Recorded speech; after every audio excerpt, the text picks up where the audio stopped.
as we have been discussing about pranavayu, that how this pranavayu moves through the nadis. We discussed that we have 72,000 nadis, the carrier of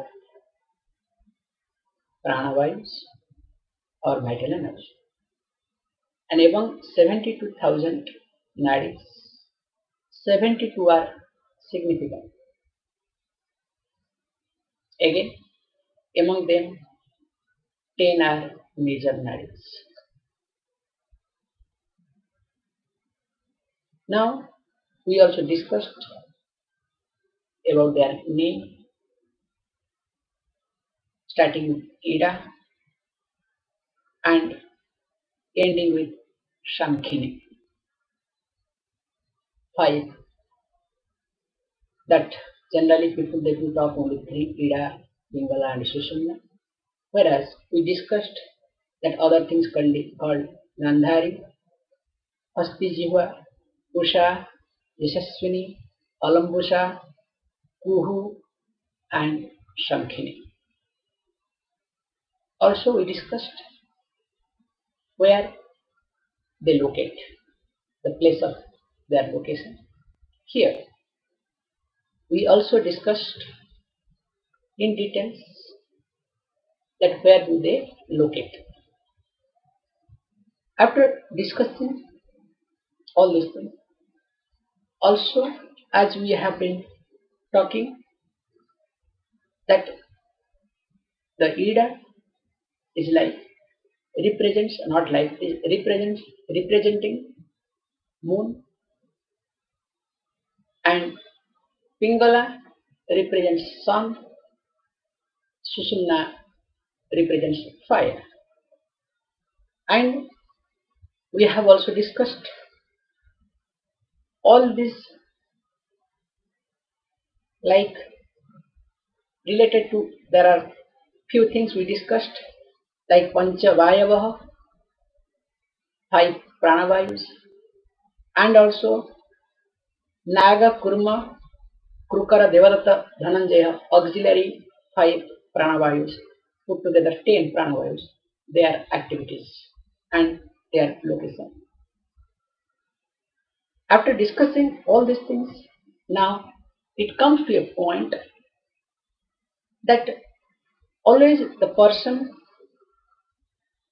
lives or survives because of this prana-apana combination. Here, when we do talk in details, prana-vayu, we come to like 5. Again, if we go further detail, we come to 10. But when we talk in general, we just complete with prana and apana. Because in apana, there are auxiliary pranavayus are there. We'll be talking some other time if the context arises. How the relationship takes place.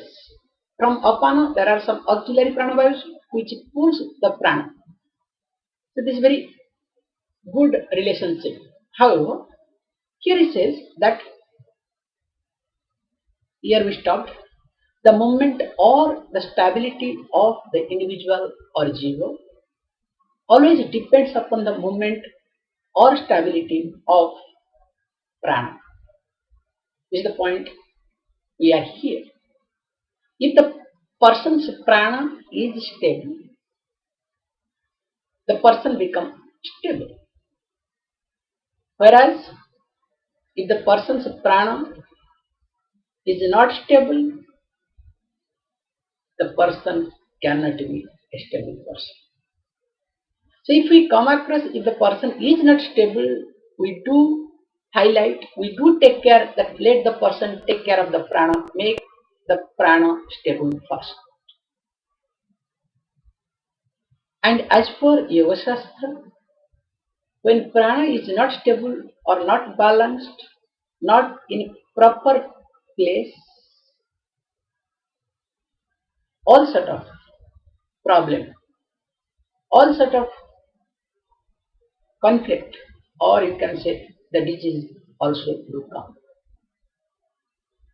When pranas are being balanced, as the medical science says, it's based on the medical science says that when chemical imbalances takes place, that time disease comes.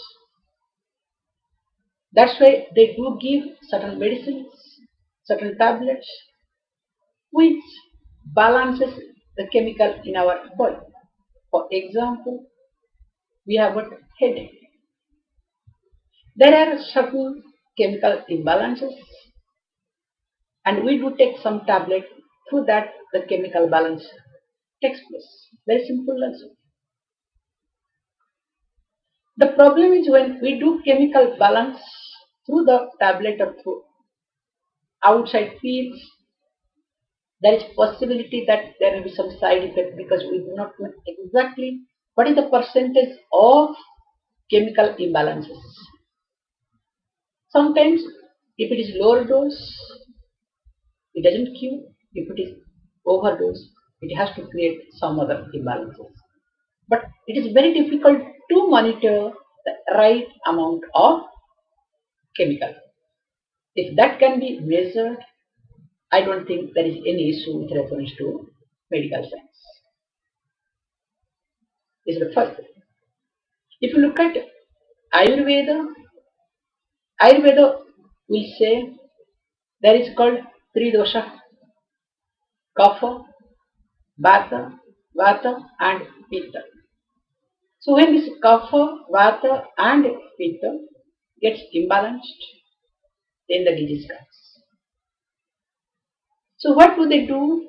They do regulate certain medicines. Nowadays medicines are coming through different type of food habits, through different type of like massage and other things, so that if the person's vata is high, they will bring up the kapha through the different type of foods, so that they will make sure that kapha, vata and pitta to be balanced. And when it comes to Yoga Shastra highlights that when these pranas get imbalanced, the person also do go through all sort of problems. The best example, which is very practical here, in long run, long before the kapha, vata and pitta gets imbalanced, actually the first thing, this prana gets imbalanced. The preliminary stage is called prana imbalance. That's why yoga and Ayurveda goes hand in hand.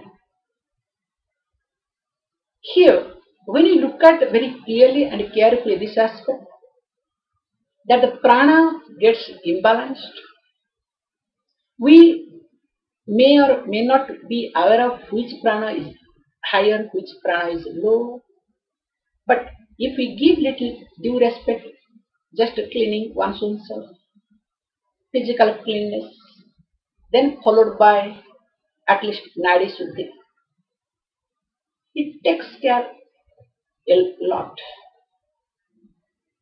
However, here it is being said that when the prana is stable, the person becomes a stable person. The prana is not stable, person cannot be stable. Now it talks, let us look at how is it possible, what is happening. It says, Aksiptaha bhujadandena yatha chalati kandukaha yathot chalati kandukaha pranapana samakshiptaha tatha jivo natishthati. If you look at how this prana and apana makes the person to jump, that is what the concept is being brought out. Literally, they make jump because if the prana is stable, person is stable. If the prana is not stable, the person is unstable. How is it possible? It's like the example is being given like a ball. When we throw a ball, bounce it on the ground on the hard surface, what happens? Now that hard surface bounces back. Again it comes to the hand. Again we push it. Then the hard surface pushes. The more we push, the hard surface again pushes it back. Now what happens? It keeps. And because of that ball also we keep jumping. Not only ball jumps, the one who makes that ball to jump, also the person also jumps. How beautifully we jump without our knowing. We think we are making the ball to jump. But honestly, along with the ball, we also do jump. So he says that is what happens with prana and apana. Now prana pushes apana, apana pushes prana. Like as we bounce with the hand, the ball goes down. Now again ball bounce back from the hard surface. More we put pressure, same set of pressure also comes from the hard surface. That's why I'm using the word hard surface. Now, when the prana pulls apana, if you look at just a prana is upward, let us say, it wants to go up. Now, apana is the best way to do. Now, apana pulls the prana. Now, prana pulls apana. So, that means the whole life and based on this jiva also moves. And jiva, the individual never gets rest. So, whole life is being wasted. Where we start our life, there we end. Except certain material benefits. If we observe, we are born as a helpless person, the common people thinking, just observe. And in between they think that they are very helpful and they are someone, but at the dying stage again they die helplessly. It very clearly says that the jiva, the individual, just jumps, keeps jumping. It's like the person who is doing the ball, hitting the ball. Thinks that is doing something, but really what is doing? Hey, you are only jumping. Maybe to engage yourself, you are doing, if you say so, I don't have anything to say. If you say no, I am doing just enjoying myself. No, I am, if you say no, I am making the ball to jump. Hey, no, you are not making ball to jump. In fact, you are jumping. So also, those who just spend their time, we will be seeing in details later on as it comes. With reference to prana and apana, because we do not know, we are so much engrossed with this in a habitual way, where we start our life, finally we end up in the same place. I don't see any improvement in common people lifestyle. That is another thing to talk because they don't want to improve. Because they do not know. That is what one thing. Like a person, as you look at, you can observe a child. I observe a child, like with reference this ball bouncing. When they bounce and more they hit, more they will show to everyone. Look, I can make that ball to bounce so high. Look, look, look. Because the poor child wants to show up everything. So also people dance according to the prana and apana. They show to the world that I am a successful person. I am someone. I have achieved. I have done many things. Nothing wrong with it. But we feel the comfort, the inner comfort within. That the way you started your life as an individual, as a helpless person, still that helplessness is continuing or not? Have you ever looked at that point? Or you are trying to run away or cover up your helplessness? And that is what happens to many people. They do cover up their helplessness. They do run away from the helplessness situation. In fact, most of the people are called escapists. However, he says, then if this is the case, now the ball moves up and down. In this prana, same thing, apana. But how does it happen? What happens? Let us look at it a little bit further, he says. How? Prana pana vasa jiva ki adhasya vruddham cha dhavatu vama dakshina bhagabhyam chanchalatvat na drishyate. Now, this jiva, the individual, now is completely under the spell of prana and apana. Being under the spell of prana and apana, now jiva moves up and down. So when it moves through up and down, moves up and down through, here he uses the word Bhamo Dakshina Margabhyam, through two paths, that's called left and right path, in the form of Ida and Pingala. See how beautifully the jiva, the individual, how it moves, it goes ups and down, taking the help of this Ida and Pingala. And very nicely says, and as this movement is very fast, chanchalatva, it's not that easy. Because it's a very fast movement, it's not visible, it is not being perceived. The person, the jiva, is not aware of it. And that is what life is. And again he says, beautiful example. We think that no, we are doing something. No, it's not like that. How is it possible? Let us look at. And even if we are so free, we are so powerful, but with reference to prana, we are tied down. Give the example here. Rajubadho yatha shrenaha gato apyakushyate punaha gunavadhas tatha jivaha pranapanena karshati. So some places called swanaha, some places called svenaha. Both the things have been taken. Rajuvadho yatha, let us take it as svenaha. If you look at eagle, a bird, is so powerful, but it's being tied down with the help of a string, long string, long rope. What happens to that eagle? Flies. The amount of force the bird or the eagle puts, without the knowledge that the bird is being tied down with a string or rope, then what happens? With the same force, will it come back or not? Because the rope will pull it back. Same thing also some places is being said, Shwana, a dog. Because this is flying, this is on the surface. If the dog, because that is very easy to watch a dog case, this bird case is very difficult to watch. If the dog is being tied down with a long rope, and the dog puts a lot of pressure and runs, then what will happen? Will he be forced to come back or not?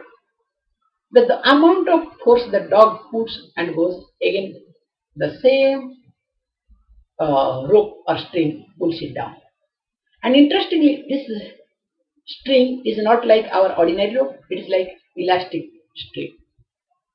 It allows you, again, not only because this sort of ordinary rope it will leave it in some place, but this elastic rope, what will happen?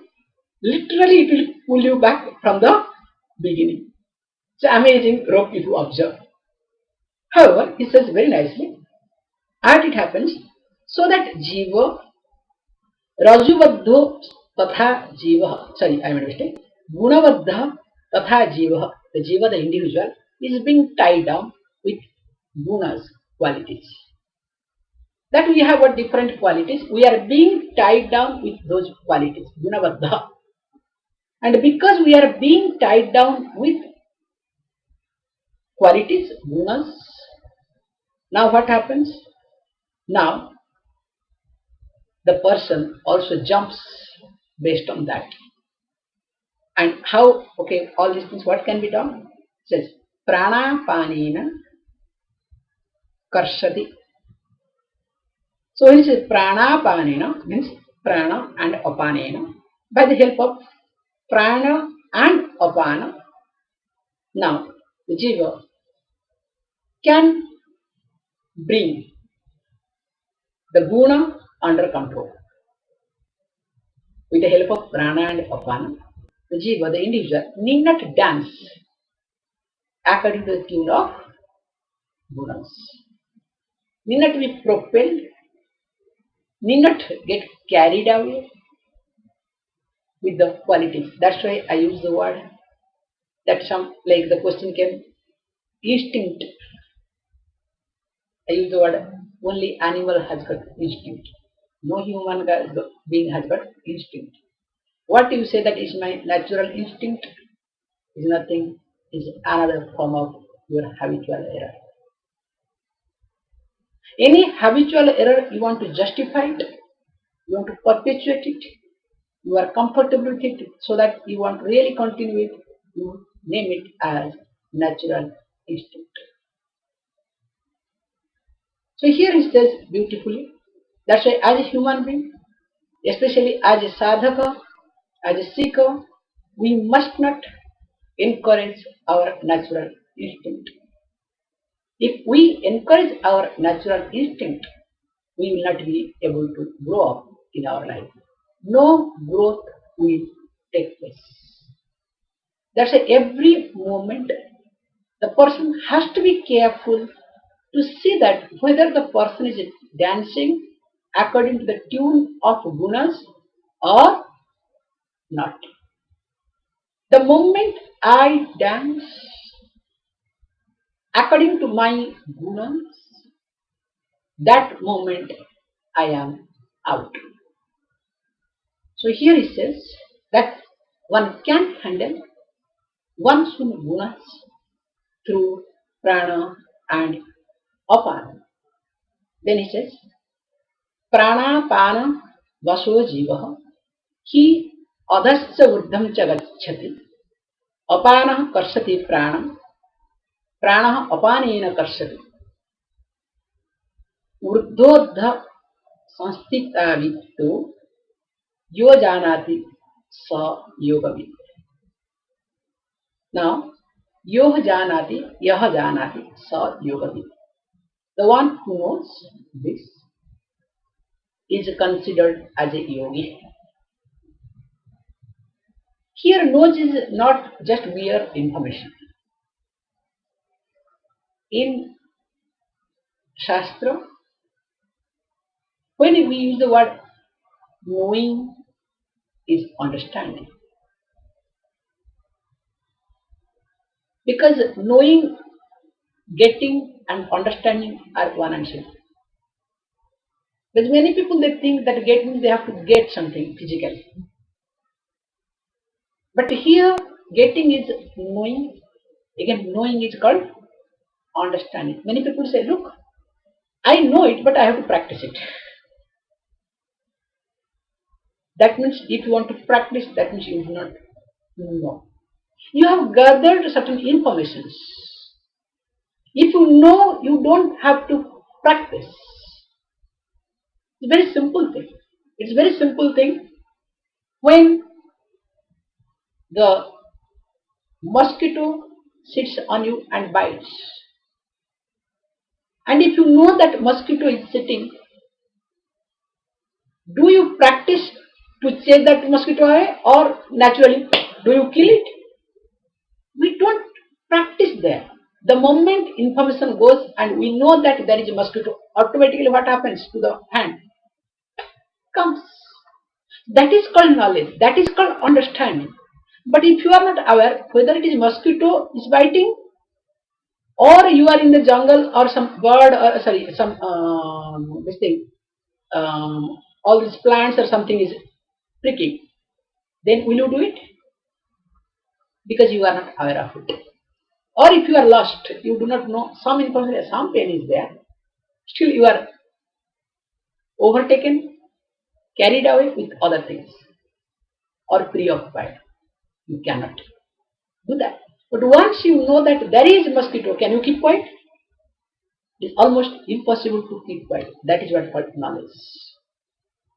So when he says he is the knower, the one who is aware of this, knower of yoga, means called a yogi.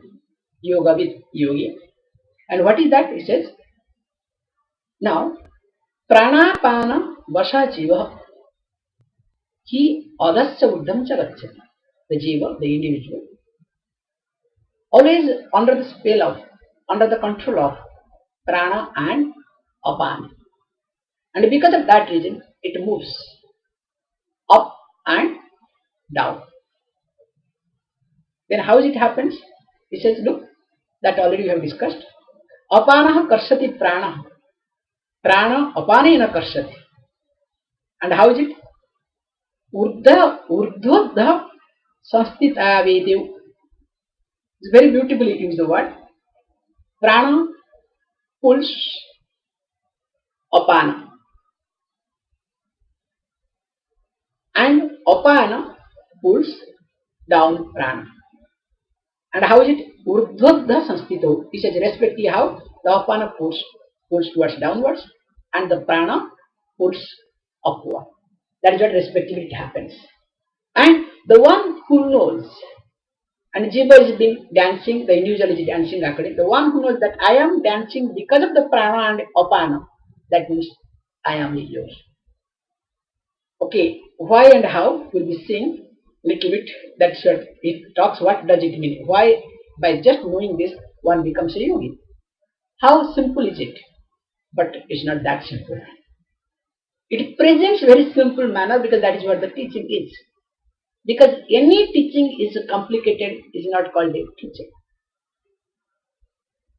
As per the rule, teaching must not be complicated. If any teaching becomes complicated, we don't consider that as teaching. That's why we say very clearly that a teacher has to make the subject matter very clear. If the subject matter is not made clear, please understand. If the subject matter is not made clear, that means that person is not a teacher. We have seen it very carefully in our school days, in our college days, that if the professor or any teacher, if they are not a talented teacher, if they are not good teacher, even if a easy subject matter, they make it complicated. Whereas, if the teacher or professor is really talented, what they do? The most complicated subject matter, they make it very easy and convenient. Now, when you come to the yoga or any other scriptural study, what they do? Most of the teachers, they make the simplest thing complicated. And more it is complicated, more common people feel comfortable because I think it is not, or I am not able to grasp it. My mind is so dull. The subject matter is so hard. Because I know one group of people, they do talk all flowery words. In fact, I don't want to name it. There is one person, is a great yogi called, writes books. A lot of books have been written. If you read that book, first thing to understand one line, you need a dictionary. Suppose you are a talented person, because for me, okay, honestly telling you, to understand one paragraph, I need dictionary. I am not that good in English. I admit my problem. Then, when you take dictionary, what you have studied, that much is gone. Then when you take second para, you look, now you don't understand because you forgot. Somehow if you manage one chapter, next chapter you will not understand. Then what will come after? Actually the person must be great. He must have written from the higher level, higher conscious. My conscious is very low, I am very ordinary person. Then what you do? You glorify that person. And I am not telling you jokes, this is the best way to attract people. And all over the world, people use unnecessarily complicated words just to confuse people. And more you confuse people, more people love to follow you. That's what I have understood thoroughly. More you confuse people, more people will love to follow you. And that is what all over the world, people only confuse. That's why all the new age gurus are more popular because of the confusion. They know how to confuse people. But if you tell the truth, if you really guide them properly, people will not be. But doesn't matter, that is supposed to be. Because we are not here to see the numbers. We are here for ourselves. No teacher should think that he or she is a savior. All these people, they think that they are savior, they have to save others. You stupid, first you save yourself. When the person himself or herself cannot save, and how come that person will save others? So everybody wants to save the universe, but have you ever saved yourself? I am born as a savior so that I can get killed, but I must save others. That's not the attitude, but that is what unconsciously all these new age gurus, they pick up this idea, and they are very much happy and comfortable that they must work for others, they must teach, they must help others. Hey, are you being helped? Are you worthy person? No, I am born to be a savior. Here, one has to be very careful with reference to this thing. If anyone makes things complicated, if the subject matter is being made complicated, that means subject matter need not be complicated, but the one who is handling that subject matter makes it complicated. That's the main point we would like to highlight over here. However, he says, okay, it's so simple. That person is a yogi. How he talks? Then what is all about it? He said, look, let us look at it. There is something called Ajapa Gayatri Mantra is being taught. So the word Gayatri, we do talk, there are different things. If you look at the traditional way of looking at it, Gayatri is something, is a meter, it is a chandas, which has got three lines. And each line has to be 24 syllables. And each syllable has to have each line has to have 8 syllables. That's why when we look at anything, that's why there are hundreds of Gayatri. But the popular Gayatri, whatever is being chanted, that everybody says, Om Bhur Bhuva Swaha is popular Gayatri. So in fact, that is what they say Gayatri, others are not Gayatri. Many people they think, but that's not right. Actually, this is a Savitri, not Gayatri. The mantra of Savita happens to be Savitri. Savita got Sangha. That is mantra dedicated to Savita, the Savitri, that is called Savitri, is being chanted in the form of Gayatri. That's why it is called as Gayatri. And even if you look at there itself, you can see 8. It starts with Tatsavitur Varenyam, 8. Vargo Devasya Dhimahi, 8. Dio Yona Prachodaya. This is called Gayatri. Whereas Om Bhur Bhuvaswa, the Vyahutis that it comes, that is different purpose altogether. So anything 8, 8, 8 comes Gayatri. And the word Gayatri, as per the cultural practices, not only traditional cultural practices, everybody is allowed, especially all these people, those who are initiated to Veda, they are supposed to do Gayatri. Without Gayatri, they cannot do anything. So that means Gayatri is part and parcel of life. And people do chant regularly Gayatri. They do put effort to chant Gayatri. But here it is being encouraged, being a traditional text. We do put effort to chant Gayatri, but continuously, day and night, the Gayatri chanting is happening. Because the Gayatri, whatever it says, that another word, Gayantam Trayatetri Gayatri, because that is a definition, another derived format it comes. By chanting which one is being protected. And from what? There is a lot of things. Prati Graha Dosat Annach. Lot of, like when you eat in somebody's house, that food also creates some type of dosha. Some type of, I would rather say, dosha means omission and commission in you. To get out of that omissions and commissions, you need to chant Gayatri. Lot of other things are there. Because if you look at the cultural practices, lot of issues are there. It's not just like that. That's why where you should eat, where we should not eat, lot of things one has to follow very carefully. However, here it says that this Gayatri is something is happening all the time throughout the day. And what is that? It says, look, Hakarena Bahir Yati Sakarena Vishet Punah Hamsa Hamseti Amum Mantram Jivaha Japati Sarvada. Jivaha Japati Sarvada. The Jiva continuously, the individual continuously repeats without any break. And what is that? Hamsa Hamsa. The mantra name is called Hamsa Hamsa.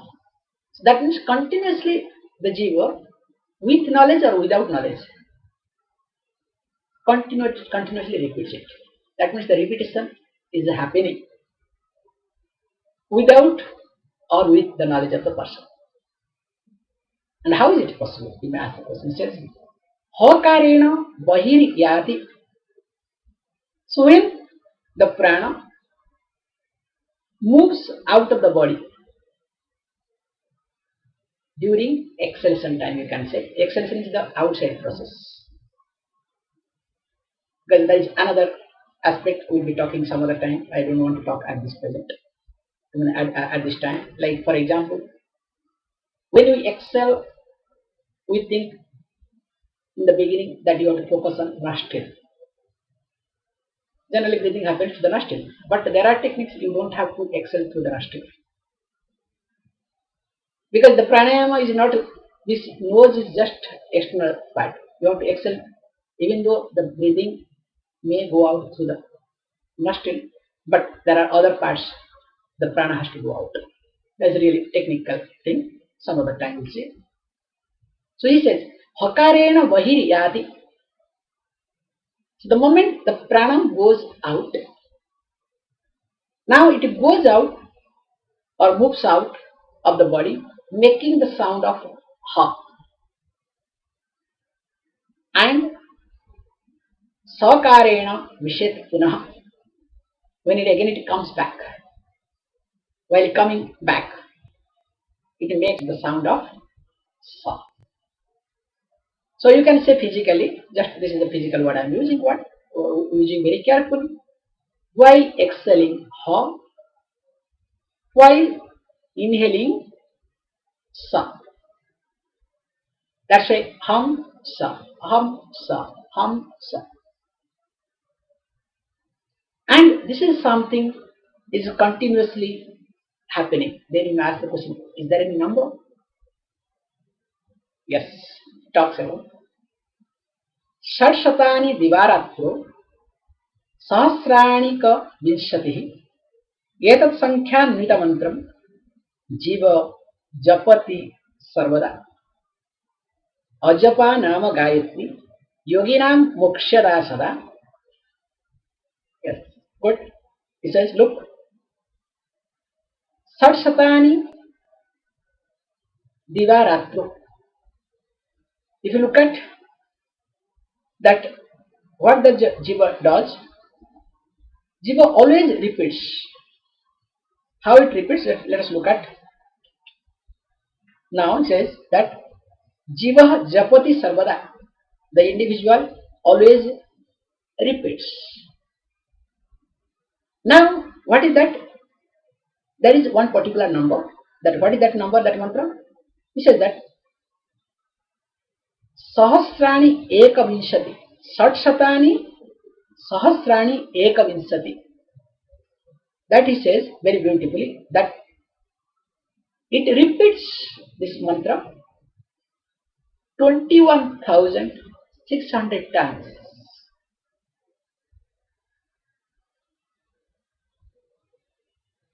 That means a usual person breathes 21,600 times in a day. I would rather say approximately. Here, interestingly, you will discover why this is being talked. I can little bit talk. Actually, as per the Shastra, our longevity has come based on the number of breathings. There is no such rule that you have to live this many years or that many years. A particular count has been offered to us. If we breathe fast, we'll die quicker. If we breathe slowly, we'll live longer. That's why you can see all the animals. Those who breathe fast, they do die fast.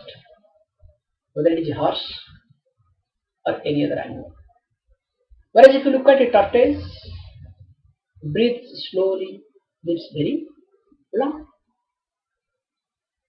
Because every animal, every jiva, animal means here I would rather say every jiva, including human beings, have been given a certain count of breathings. Now, usually we are supposed to breathe, or naturally it happens 21,600 times in a day. Sometimes it gets increased, sometimes it gets decreased. So, pranayama is a technique. Through that, you can decrease your breathing like anything.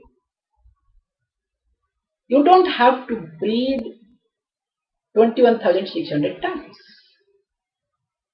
In fact, you can observe this thing whenever you are happy, you are comfortable, you are relaxed, your breathing slows down.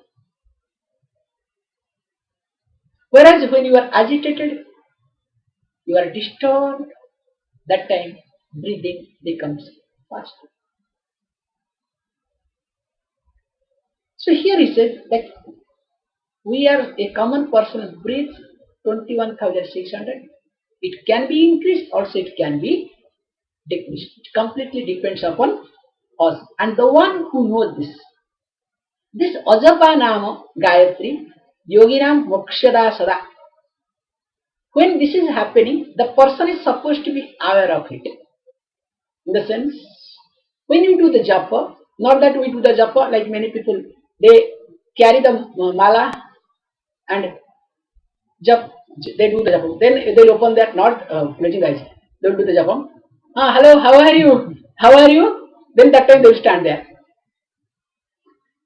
This is real drama. This japa is just to show up others that I am doing japa.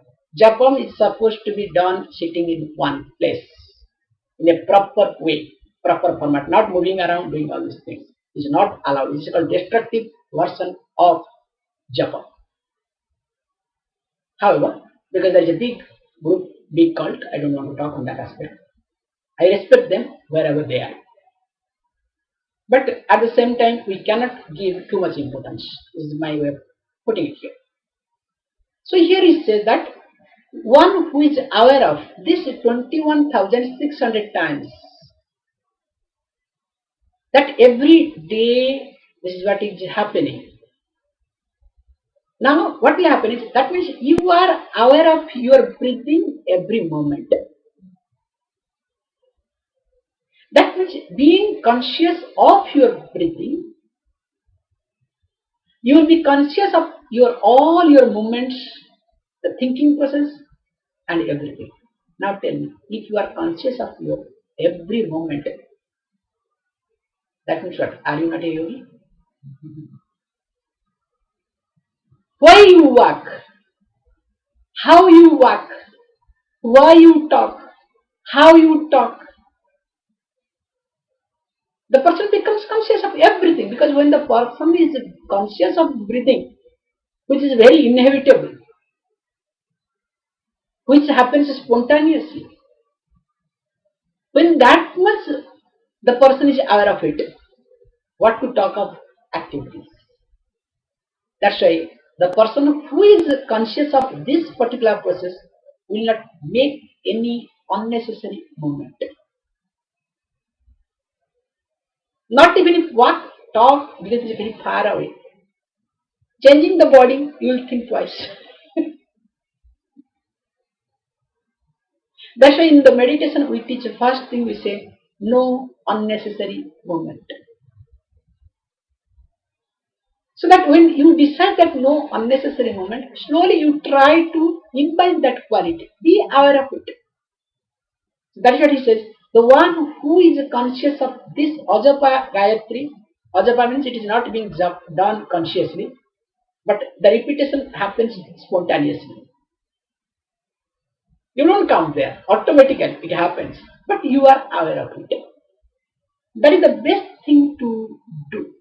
Because many people they do japa to show off. Now today I did 10,000. Oh, great.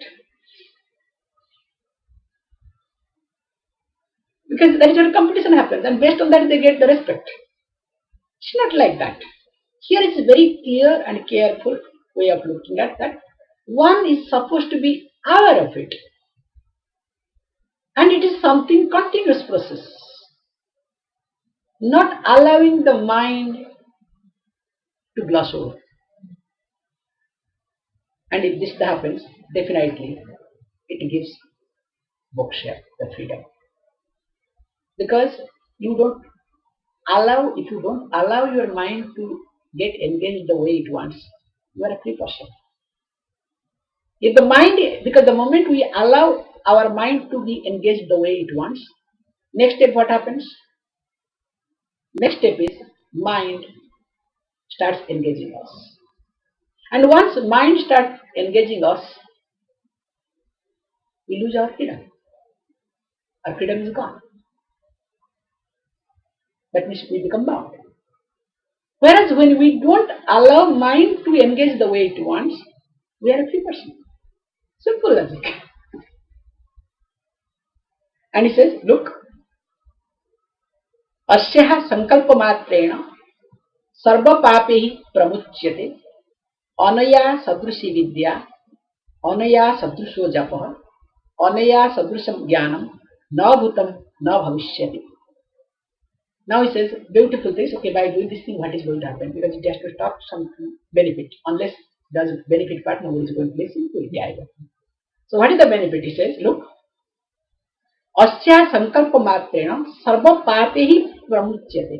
सर्व पापे ही प्रमुच्यते means the one get rid of one gets rid of all omissions and commissions. Because many people translate papa means sin, because we never translate papa means sin. Because sin is like, I would rather say, is a conclusion, is a judgmental word. So here is omission and commission. So one gets rid of all the omissions and commissions just by contemplating this mantra and this process. And again he says, Asya sadrushi vidya, anaya sadrushi japa. There is no other vidya nor japa is like this or superior to this. Nor it was earlier, nor it will be. Neither it will be. That means this is the best. Means which allows you to be conscious all the time through your life.